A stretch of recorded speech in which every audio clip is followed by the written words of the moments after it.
बिस्मिल्लाहिर्रहमानिर्रहीम। शुरू अल्लाह के नाम से जो बड़ा मेहरबान नहायत रहम वाला है। अस्सलाम वालेकुम। जब मुर्दे को इसके अजीज़ो अकारब कब्र में उतार कर वापस जाते हैं तो वो इनकी जूतियों की आवाज़ सुनता है। तो इस वक्त इसके पास दो फरिश्ते आते हैं, एक को मुनकर और दूसरे को नकीर कहते हैं, जो इसे बिठाकर तेरा रब कौन है पूछते हैं।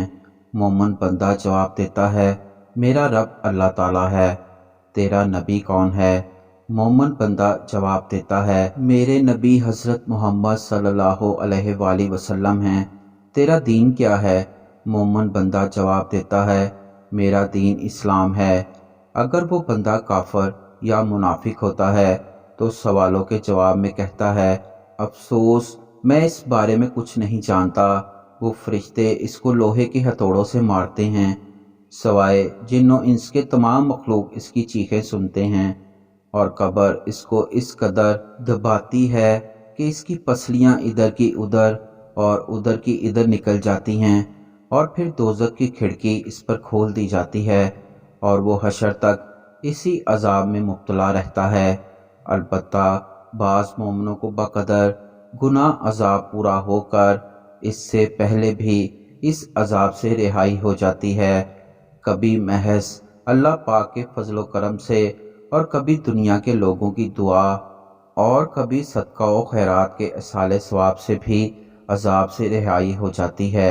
जुमे के रोज़ भी इस दिन की बरकत से हर गुनहगार मोमिन को भी अजाब से रिहाई हो जाती है।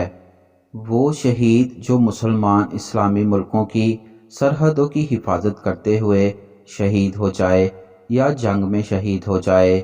जो शख्स मज़दान से फौत हो जाए।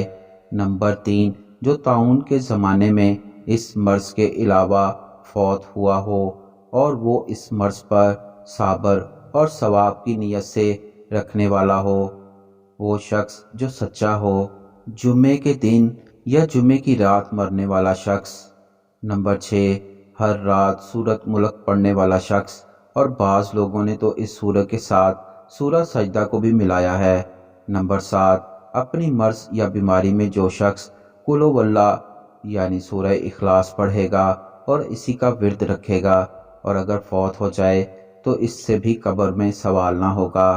अल्लाह पाक हमें मरने से पहले मौत की तैयारी की तौफीक अता फरमाए और हमें अज़ाब कब्र अज़ाब हशर से बचाए।